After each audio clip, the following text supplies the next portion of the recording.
Okay, what we're going to do here is try to explain why we need the Jacobian determinant in there and why it's full of partial derivatives. The basic situation, for what it's worth, is that we usually start out with some region in the xy plane. It's usually hideous looking. We're going to call the hideous region R. We make some sort of substitution. So we have a formula for x that has u's and v's in it. And that's the way I'm going to read that, right? Is that x has some formula for it in terms of u's and v's. And then y is some different formula with u's and v's. And usually what happens is we get a much nicer picture over here. Now I'm just going to draw a nicer picture, but usually that's one of the main reasons you substitute. Now, what we're trying to talk about is the integral of the function. Now I'm going to write this down as fxy. So f usually is the roof here, right? I'm going to write dA. It's a little bit more versatile than writing down dx dy, and you're going to see why we need this here. Now, when I take the formulas x equals guv and y equals h of uv and plug them into f of xy, I get a formula that has u's and v's in it. That's one of the things we do when we substitute. It takes formulas with x's and y's, and it gives us formulas with u's and v's. However, if I actually look at what's going on between this and this over here, what we're doing here is we're plugging in a point over here, for example. I'm just going to call this point A, B. All right, now I'll call that point P. Remember, this is U equals A and V equals B. When I put that into this formula, I get a point over here. So even though I'm using these formulas to turn formulas in x and y into formulas in u's and v's, they actually give me a function that turns this rectangle into this hideous section. That seems opposite of the way we actually think of it. This is actually called the pullback, right? And this is actually how, if you take a lot more math, people will say, I don't want to do the integral on that hideous region. I'm going to pull back to a nicer region. And I'm going to do the integral on the nicer region instead. Now, I want to add lots and lots of notation here. This point right here, I'm going to call Q. And how do we get Q? We plug AB into the formula. So this is actually G of AB and then H of AB, like this. Yes. So what I want to do now is start talking on a French fry level about what's going on.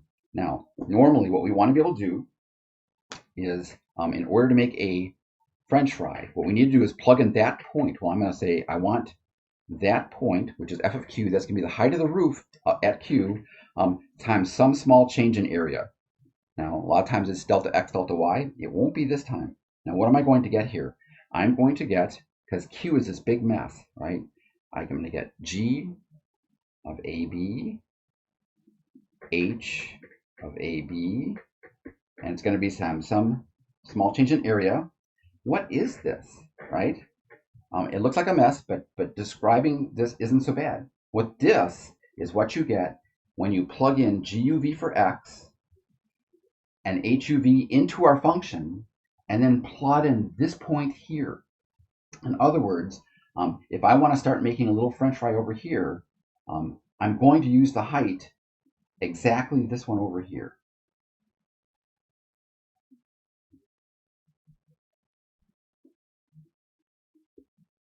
In other words, when I substitute and plug in this point, I get exactly the same height as I do over here. So the height of the roof of this French fry is exactly the same as the height of the roof of this French fry. Now, if I'm over here and I want to make a little French fry whose width is delta U, and whose length is delta V, I'd like to just multiply my height of my roof times delta U, delta V to get a French fry. Now, what we just said, and this is really important, is that these formulas turn this rectangle into this hideous mess, but I need something more specific at the moment. I need to know, what do these formulas do to this teeny tiny rectangle? Because I just want to see what's happening on the French fry level. So what I'm going to do is try to describe that. So we'll come back to this in just a second. The idea is we have this French fry here, the French fry bottom, like this. This is the point P, and we've got these formulas, right, where x is equal to g of uv and y equals h of uv, like that.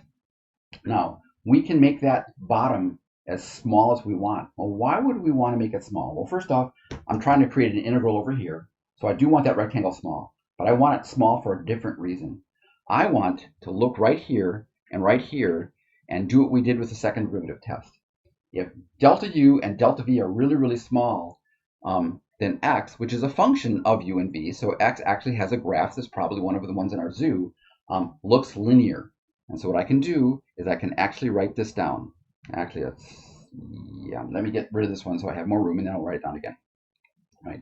This is going to be approximately equal to g of p plus gu at p times x minus u plus gv at p times y minus v. Oops, I'm doing all this wrong. This is going to be u minus a. Yeah.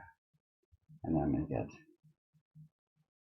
at p times v minus v. There. X is a function of u and v, and I get that. Notice, by the way, the x coordinates are the x answers I'm getting over in the other region. And where I'm plugging numbers close to p and I'm getting close answers that are close to q over there. I'm going to rewrite this in a very familiar way. This is a specific x coordinate. When I throw it over the left-hand side, I'm going to get the variable x minus specific x coordinate. That's delta x. So this looks like gu at p. This is u minus specific u coordinate. That's delta u. This is gv at p. And that's going to be the variable v minus specific v, right? And that's going to be delta v. The same exact thing happens with y.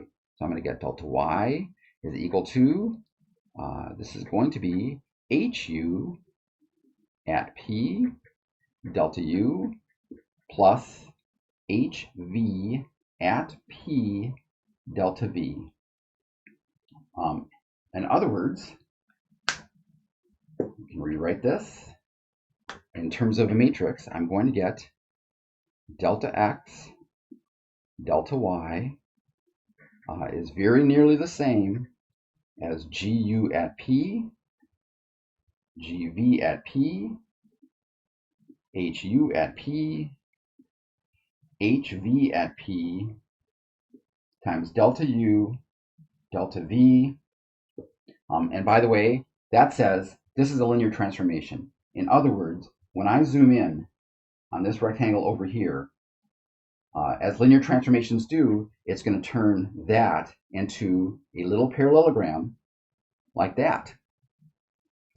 Now, the area of this is delta u, delta v.